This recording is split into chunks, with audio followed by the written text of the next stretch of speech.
Mama Gufron, sosok pria ngaku bisa bicara dengan semut dan jin bak Nabi Sulaiman.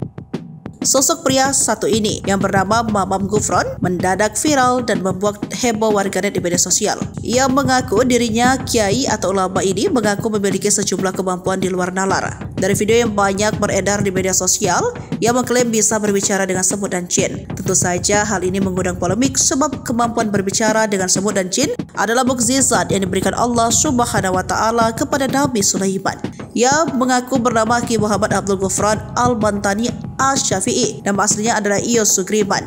Pria kelahiran 25 Desember 1963 ini mengklaim keturunan ulama terkenal Syekh Nawawi Al-Bantani. Klaim sepihak Mama Gufron ini dibantah Ki Majazi Banten sebagai cicit dari Syekh Nawawi Al-Bantani. Menurutnya, Mama Gufron bukanlah keturunannya.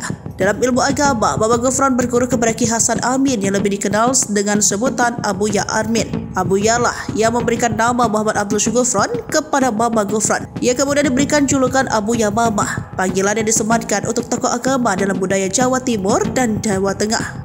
Nama Gufron adalah pemilik pondok pesantren unik Nusantara yang berlokasi di Desa Pamotan, Kecamatan Dampit, Kabupaten Malang, Jawa Timur. Di masa mudanya, ia pernah menjadi pengamen bersama teman-temannya.